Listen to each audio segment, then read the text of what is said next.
Salut saucisse, bienvenue sur BSM. Alors aujourd'hui on va continuer les travaux sur le Rocket MBK de 96.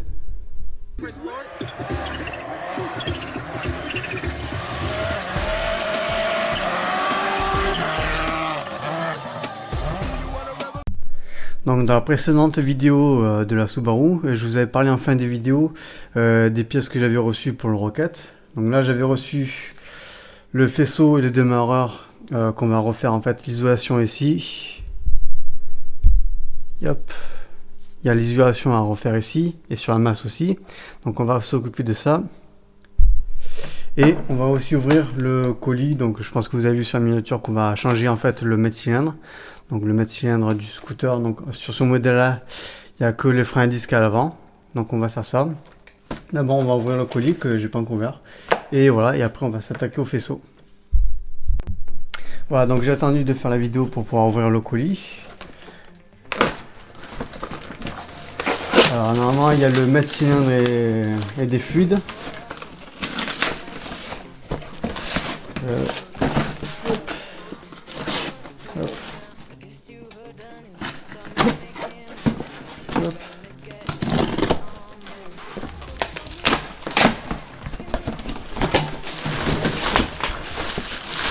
Hop, ça va être bulle, on s'en fout. Alors le mètre-cylindre.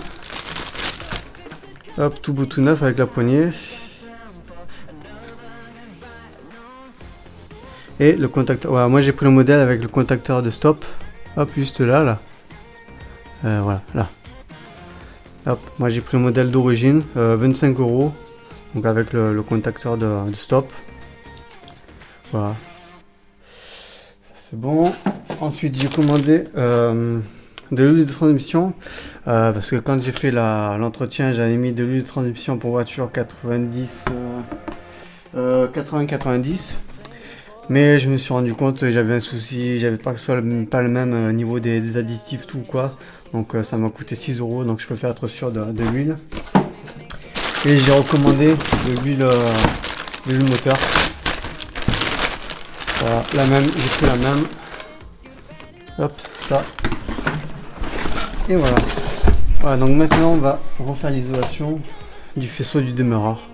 Voilà, donc comme je vous ai dit, il y avait un souci d'isolation au niveau de là et là. Donc on va dans un premier temps retirer ça et l'isoler avec de la gaine thermo. Quand c'est la première fois que vous avez démonté un faisceau ou un truc, prenez des repères ou des photos. Donc maintenant c'est facile à faire avec tous les appareils téléphoniques, on peut faire des photos ou des dessins. Bon là j'ai fait un petit dessin sur un papier. Pour le lever ça en fait il faut d'abord appuyer sur le linguet qu'il y a dedans. Pas sûr que ça vienne. Hop. En fait dedans vous avez un petit linguet. Voilà, je sais pas si on le voit là sur le téléphone. En fait dedans vous avez un linguet qu'il faut pousser.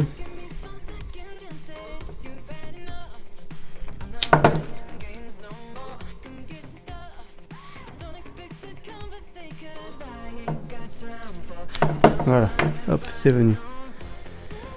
Hop, en fait, voilà ce que je vous montrais, c'était ça en fait. Ah, c'est ça. C'est ça qu'il faut pousser. Là, une fois que c'est fait,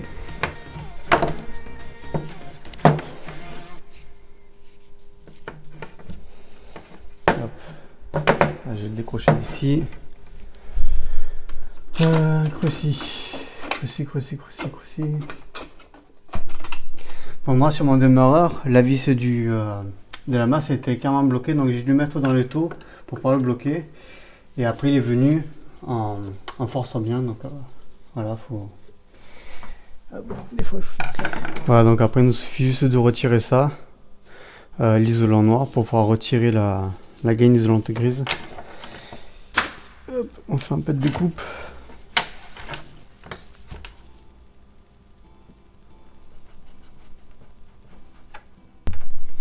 Bon, après avoir bataillé pendant un long moment pour sortir les deux faisceaux de la gaine, parce qu'en fait dedans il y avait plein de gravier, de terre, de sable qui bloquait le faisceau. Donc là j'ai tout nettoyé au nettoyeur au frein, faire tout propre pour avant de mettre la gaine thermo sur le faisceau. Une fois que vous avez nettoyé et tout séché vos faisceaux, tout ça tout propre, on va prendre le coffret de gain thermo. Alors il y a plusieurs diamètres. Hop, plusieurs diamètres. Alors là, pour celui-ci, on va prendre. Ouais, lui, je pense que ça est très bien. Ça ira très bien. Parce qu'en plus, il faut faire passer la cosse. Donc on en coupe un petit bout. Bon, moi, c'est juste pour cette partie-là. Hop, c'est juste pour cette partie-là. Hop, donc je vais prendre ça.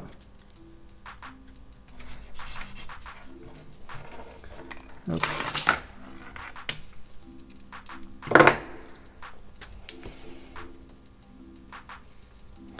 Vous mettez dans le faisceau. Hop, on l'amène au bout. Hop, voilà. Et après, il faut le chauffer avec un briquet jusqu'à ce que ça se rétrécisse. Hop.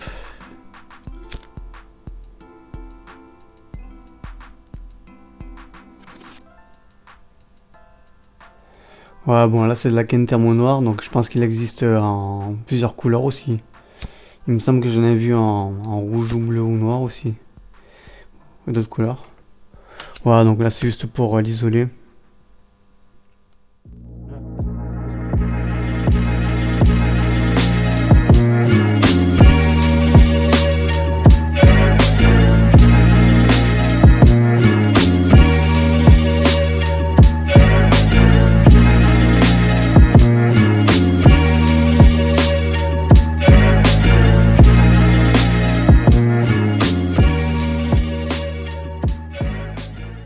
Bon, je remets la gaine dans le faisceau et on se retrouve après. Ouais, du coup, je vais chauffer la gaine thermique grise parce qu'elle est tellement rigide avec le temps, donc elle s'est vraiment durcir que c'est vraiment compliqué pour passer le faisceau. Donc là, je vais passer le pistolet thermique sur la gaine et voir ce que ça donne, c'est plus facile.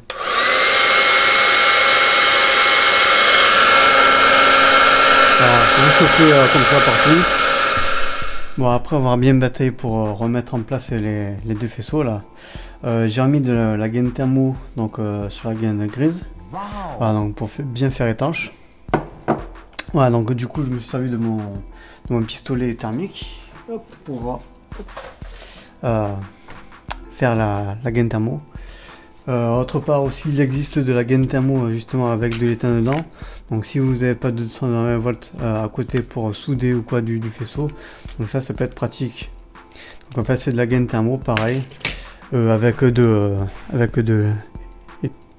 l'étain dedans. Voilà, donc il suffit juste de chauffer et les teints ils font, voilà. Donc il y a plusieurs diamètres aussi pareil. Hop, donc j'essaie de trouver quelque chose sur Amazon pour mettre en description. Hop, voilà, donc ça c'est terminé. Maintenant on va s'attaquer au mètre-cylindre. Voilà, donc pour le mètre-cylindre, en fait j'ai changé le mètre-cylindre parce que d'une part, hop, la fixation elle est cassée ici, juste là. Et quand j'ai voulu faire la purge du mètre-cylindre, il y a un petit moment de ça, j'ai pas pu le faire parce qu'en fait au niveau du mètre-cylindre il y a un piston dedans et un joint, donc il doit être de travers ou défectueux, donc un truc comme ça. Donc je vais le remplacer et faire la purge et voilà, donc normalement ça va pouvoir fonctionner. Voilà, donc une fois que vous avez défait vos connecteurs de stop, là ici, donc pour moi en fait le vert est en haut et le beige est en bas. Donc vous les défaites, hop. Après on va enlever la dureté de frein, donc là c'est du 12. Voilà, je vais être obligé de faire levier avec un tournevis entre le mètre-cylindre et le guidon. Parce que la fixation elle est cassée. C'est compliqué. D'accord, tout qui est cassé, tout qui est venu, super. Ok. Ok. Ça va être marrant maintenant. Ok. A few moments later. Bon, du coup que j'ai cassé la fixation du mètre-cylindre sur ce scooter, j'ai pas pu le faire, donc là j'ai réussi à mettre le mètre-cylindre sur mon étau. Donc là j'aurai plus de facilité pour pouvoir le débloquer. Donc j'installe la caméra et on essaye de le débloquer. Voilà, donc là hop, là j'ai mis le médecin sur l'étau. Donc maintenant on va pouvoir un peu facilement le débloquer. On va essayer. Voilà, là c'est venu facilement. Voilà. Hop. Bon. Hop, on va récupérer les joints. Hop, juste je récupère les joints. Ah, comme quoi des fois c'est pas toujours évident, hein. Heureusement que j'ai Gitto, parce que là sinon sans ça je sais pas comment j'aurais fait. Ah, je récupère bien les joints. Hop. Voilà, il y a bien le joint là. Hop. Et je redresse le scooter. Voilà, donc une fois que vous avez mis en place votre mètre cylindre, on va le remplir de liquide de frein. Donc là c'est du DOT 4, le même que pour votre voiture. Et par la suite on va faire la purge. Voilà. Donc là je vais le remplir, vite fait. Hop. Hop. Et il faut la faire la purge par l'étrier en bas. En bas c'est du 8 qu'il faut.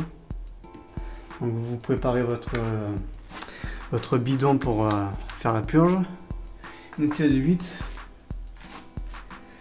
Hop. Donc là sur le scooter pour faire la purge c'est super simple. Donc là vu que derrière c'est un câble, donc il n'y a qu'un frein à disque devant. Donc ça va être super simple. Même pas besoin d'avoir un collègue ou quoi. Hop, voilà. Donc là je suis en bas au niveau de l'étrier. J'ouvre ma vis de purge, si elle veut bien. Voilà, ça c'est fait.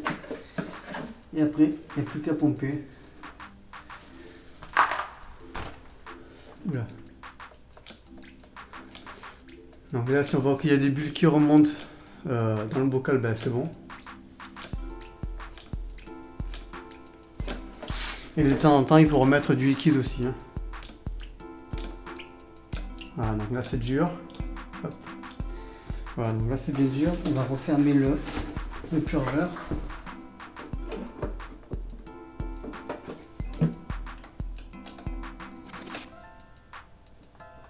Voilà, là j'ai fermé le purgeur. Oula. Là, je suis con. On va remettre un peu de liquide. Donc après il faudra faire les niveaux, le scooter droit, vu que le scooter il est penché là. Donc pour revenir sur la purge, sur le fonctionnement d'une purge. Donc dans un premier temps vous remplissez votre masse cylindre tout en haut de DOT 4. Donc c'est le même que pour votre voiture. Ensuite vous prenez un bidon pour récupérer le vieux liquide de frein avec une durite transparente. Et un petit embout au bout pour le mettre dans le purgeur. Vous ouvrez le purgeur avec une clé de 8. Vous pompez jusqu'à ce que le liquide de frein arrive dans votre tuyau, dans votre bocal. Et il ne faut plus qu'il y ait de bulles d'air. Donc une fois qu'il n'y a plus de bulles d'air, vous pouvez fermer la vis de purge de 8 et ce sera terminé. Et après il faudra remettre du liquide de frein dans le mètre cylindre. Voilà.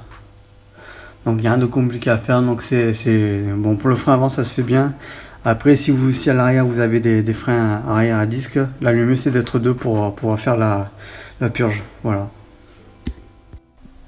Voilà, donc une fois que vous avez terminé la purge, vous remettez le couvercle du mètre cylindre. Vous contrôlez le niveau du liquide de frein ici et la dureté de la poignée. Voilà, donc c'est terminé pour ce remplacement du mètre cylindre sur le scooter. Donc je vous dis à une prochaine sur ce scooter.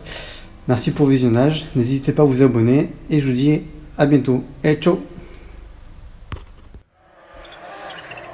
It's time to stop. It's time to stop, okay? No more. Where the fuck are your parents? Who are your parents? I'm gonna call Child Protective Services. It's time to stop.